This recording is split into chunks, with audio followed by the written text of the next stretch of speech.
You have felt this your entire life, that pattern where you want something, really want it, and the harder you reach for it, the faster it runs from you. A job, love, respect, approval, a sale, an opportunity. You prepared, you tried, you cared, you put in the work, and you watched it slip away, while someone else, someone who wanted it less, someone who wasn't as qualified, someone who didn't try nearly as hard, walked in and got it. And you were left standing outside, wondering the same question you've asked yourself 1,000 times. Why? Why do the people who want things the most so often not get them? Why do people who seem indifferent, who don't put in half the effort, who aren't even as good as you, why do they get the opportunities, the relationships, the respect you've been chasing your whole life? This is not random. This is not bad luck. This is not because you're unworthy. What if I told you it's something else entirely? What if I told you that you've been broadcasting a signal, invisible to you but not to them, and that signal has been sabotaging you at every turn? They can smell it. Desperation is not just something you feel inside. It's not private. It's not contained. It's a detectable force that leaks outward, through your words, your timing, your body, your energy, and humans are hardwired to detect it, not consciously. They don't sit there thinking, this person is desperate. They just feel something, a pressure, a discomfort, a subtle wrongness they can't name, and they pull away. You have watched this happen your entire life. You have watched people with less skill succeed while you failed. People who seemed to care less. People who didn't try as hard. And you thought you were doing something wrong. You were, but not what you think. Because here is what you didn't know. When people sense you need them, when they feel that you need the outcome, need their approval, need them to say yes, something shifts. It's not a thought. It's not a decision. It's a reaction. They feel their freedom being threatened. They feel obligation creeping in. They feel the weight of your need pressing against them. And humans instinctively pull back from that pressure. This is not cruelty. This is survival instinct. Because desperation signals something dangerous. It signals scarcity, weakness, lack of options. And on a primal level, the world avoid those who broadcast need. You can say all the right things. You can be polite, be competent, be prepared, be kind. But if desperation is underneath, if that signal is leaking, they will sense it, and they will reject you. Not because of what you said, because of what you signaled. Let me show you what's really happening. Let me expose the invisible transaction that's been deciding your outcomes without you ever seeing it.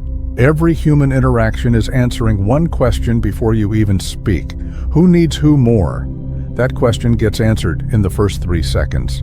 Before you introduce yourself, before you smile, before you say a single word, and desperation answers it instantly. You have already lost the negotiation before it begins. Because the moment they sense you need the outcome more than they do, the moment they feel that imbalance, the power shifts.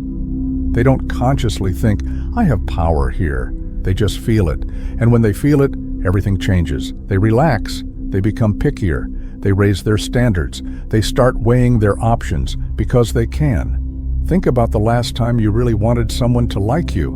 A new group of people, a romantic interest, a potential employer, a client, anyone. Remember how you acted? You monitored their reactions. You studied their face for approval. You laughed a little too hard at their jokes. You agreed with things you didn't fully agree with. You became a thermometer, constantly measuring their temperature toward you. And they felt it. That constant measuring created pressure. They felt watched, evaluated, like they owed you something just for being in the room with you. And humans hate owing emotional debts to people they barely know. In nature, the most reliable signals are costly signals. Displays that only high-status individuals can afford. A peacock's tail is expensive to maintain. It's a burden. But that's exactly what makes it trustworthy. Only a healthy peacock can afford to carry it. The ability to walk away, the ability to say no, the ability to be indifferent. These are costly signals. They say, I have options. I don't need you specifically. Desperation is the opposite. It's a cheap signal. It costs nothing to broadcast, and it screams one thing: I have no alternatives. Humans evolved to read these signals in milliseconds, because for most of human history, aligning yourself with someone desperate was dangerous. They were weak, vulnerable, likely to drag you down. So we learned to detect it and to pull away from it. Here is what you need to understand. You are not being rejected because you are unworthy. You are being rejected because you are signaling scarcity, and the world punishes scarcity while rewarding abundance. But how? How does desperation leak out? How does it broadcast itself when you are trying so hard to hide it? In the next section, we'll expose the silent leaks that broadcast your desperation. If this is making sense to you, subscribe to the channel. Thank you for your support. Desperation does not announce itself. It leaks. Through channels you do not even know exist. It leaks through speed. You reply too fast. You show up too early. You agree too quickly. Speed signals one thing: you have nothing else. No other conversations waiting. No other options pulling at your attention. No life outside of this interaction. When you respond instantly, you are saying, I was sitting here, waiting for you. It leaks through over-effort. You try too hard. You give too much. You do more than what was asked. You volunteer extra work. You go out of your way without being prompted. You over-deliver on everything. This does not look like generosity. It looks like fear. Fear of losing. Fear that if you do not overcompensate, they will see you are not enough. And that fear is visible. It leaks through your eyes. Desperate people have hungry eyes. You are looking for reactions, scanning faces for approval, seeking validation in every micro-expression. Others feel this. They feel watched, studied, like they are being scanned for signs that you are winning them over, and it makes them uncomfortable. It leaks through availability. You are always free, always flexible, always saying yes. Yeah, I can do that. No problem, I'll move things around. Anytime works for me. This signals that your life is empty, that they are filling it, that you have no boundaries because you need them too much to risk saying no. It leaks through talking too much, over-explaining, overselling, filling every silence. The more anxious you are, the more words pour out. You cannot let the silence sit because silence feels like uncertainty. And uncertainty terrifies you. So you talk. You justify. You explain things that did not need explaining, and every extra word broadcasts the same thing. I am nervous. I need you to approve of me. It leaks through follow-ups. Hey, did you get my message? Just following up. Wanted to check in and see where we're at. Each one of these messages is a confession. I am sitting here, waiting. My emotional state depends on your response. You have given me power over you and I can feel it. But here is what makes all of this so dangerous. Your body cannot lie. When you are desperate, your shoulders tense. Your breathing becomes shallow. Your eyes dart, searching for approval. Your voice speeds up. Your hands fidget. And the person in front of you? Their mirror neurons are picking up every single signal. They do not consciously think, this person is desperate. They just feel uncomfortable, pressured, like something is off. And they pull away. You have done this, all of it, and you did not even know what you were broadcasting. But it goes deeper than behavior. There is a biological mechanism at play here, something darker. There is a predator-prey reversal that happens with desperation. You think you are pursuing. You think you are the hunter, going after what you want, chasing the opportunity, making your move. But you are not. You are being evaluated for weaknesses. You are prey. In nature, animals do not chase what runs toward them. It triggers suspicion. Why is this thing approaching me? Is it diseased, rabid, desperate? Healthy prey runs away. It flees. It avoids contact. Sick prey approaches. The same instinct operates in humans. When someone comes at you with too much enthusiasm, too much eagerness, too fast, your unconscious flags it. Something is wrong here. Think about a street vendor in a tourist area. They see you, they light up, they chase you down the street. My friend, special price for you? just for you. And the harder they chase, the faster you walk away. Why? Because their desperation signals low value. If what they were selling was actually valuable, they would not need to chase. People would come to them. Now think about a high-end boutique. You walk in. No one acknowledges you immediately. No one rushes over. You have to prove you belong there. You have to qualify yourself to even be served. Which one feels more valuable? The one that needs you or the one that does not? Desperation kills mystery, and mystery is what keeps people interested. The desperate person reveals everything. They are an open book, desperately trying to prove their worth. They answer questions that were not asked. They volunteer their weaknesses, hoping honesty will earn acceptance. They lay all their cards on the table because they think transparency builds trust. But what it actually does is remove all uncertainty. And without uncertainty, there is no curiosity. Without curiosity, there is no attraction. In any relationship, romantic, professional, social, the person who cares less has more power. This is not a game. This is not manipulation. This is the principle of least interest. The person who wants it more must accept the terms. The person who wants it less can dictate the terms. Desperation announces to the world, "I want this more than you do."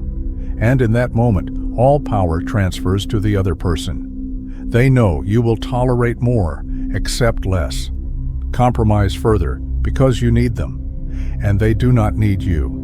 And here is where it gets worse, because desperation does not stay static, it accelerates. You want something, you act desperate, people pull away, now you want it more, because scarcity just increased. So you act more desperate, and they pull away faster. The brutal irony is this: the harder you try to close the gap, the wider it becomes. Desperation makes you reactive. You are no longer acting from your own center. You are reacting to every microsignal from the other person. They become cold. You heat up. They pull back. You lean in. They go silent. You fill the silence. You have handed them the remote control to your nervous system, and they can feel it. Think about texting someone who has not responded. You send one message. Nothing. You wait. The silence eats at you, so you send another. "Hey, just checking in." Still nothing. Now you are spiraling. So you send a third. "Did you get my message?" What you are really saying is, "I am sitting here, waiting for you, just following up." What you are really saying is, "You have power over my emotional state." And by the third message, even if they were genuinely busy, they now feel something else. Pressure. The desperation has created the very rejection it feared.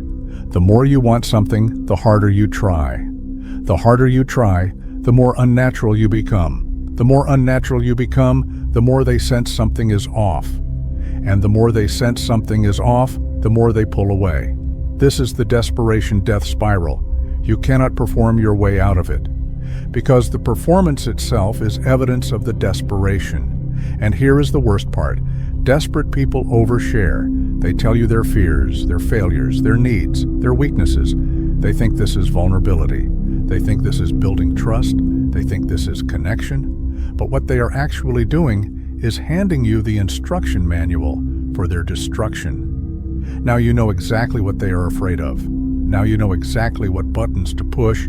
Now you know exactly how much power you have over them. But why? Why does desperation even exist? What causes it? Desperation is a symptom. The disease is an empty life. When your entire world revolves around one person, one job, one opportunity, you become fragile. That one thing carries all your hope, all your identity, all your future, and that weight is visible. It leaks through everything you do. The person with a full life is different. They have hobbies, friends, projects, passions, purpose. So when they meet someone new, it is an addition to their life, not a rescue mission. When they interview for a job, it is an option, not a lifeline. When they pitch a client, it is an opportunity, not salvation. That lightness changes everything. Think about how you act when you believe something is your last opportunity. You interview for a job you think is your only shot at survival. You answer too fast. You laugh too hard at their jokes. You agree with everything they say. You reek of, "Please pick me." Now flip it. Imagine you have 5 job offers on the table. You show up calm. You negotiate. You ask hard questions. You are willing to walk away if the terms are not right. That energy, the energy of options, is magnetic because it says one thing: I do not need you, but I am open to the possibility of you. Desperation says the opposite. Desperation says, you are my only hope, and nobody wants to be someone's only hope. That is too much pressure, too much responsibility. It forces them into a role they never agreed to play. So how do you kill it? How do you eliminate desperation? Not fake it, but actually kill it. The solution is not to stop wanting things, it is to stop needing them.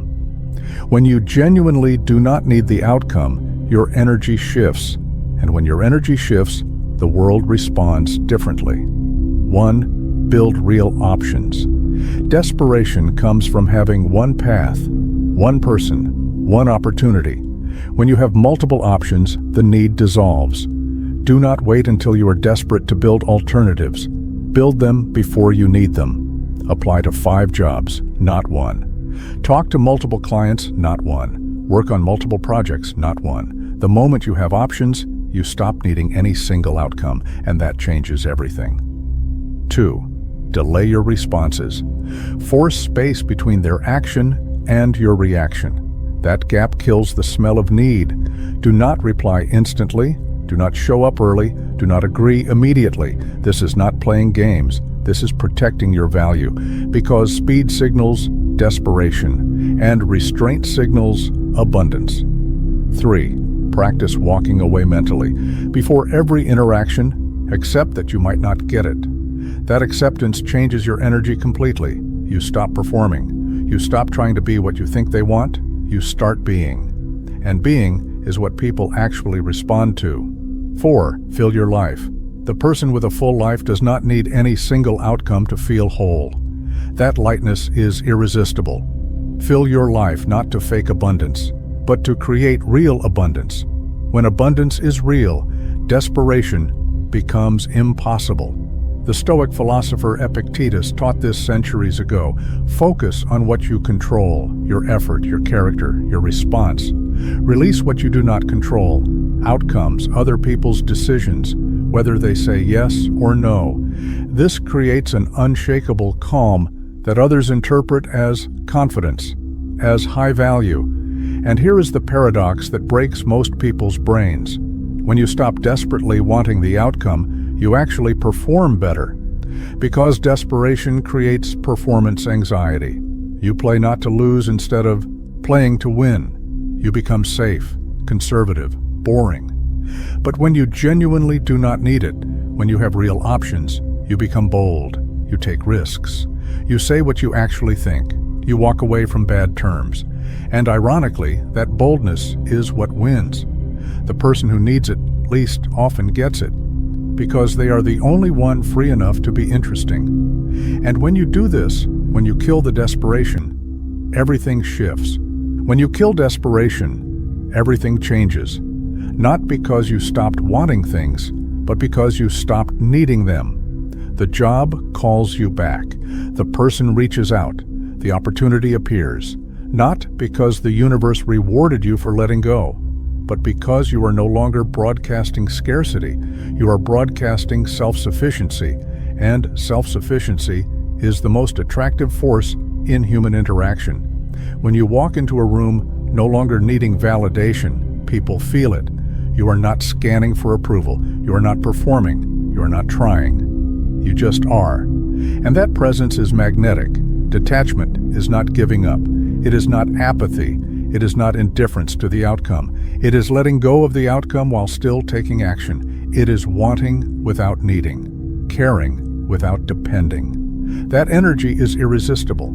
This was a mirror, and you have seen yourself in it. You have seen it now. You have seen how you have been unconsciously broadcasting desperation your entire life. And you have seen why, even after all your effort, all your talent, all your trying, it still was not working. The question now is not whether you understand it, The question is, what are you going to do about it?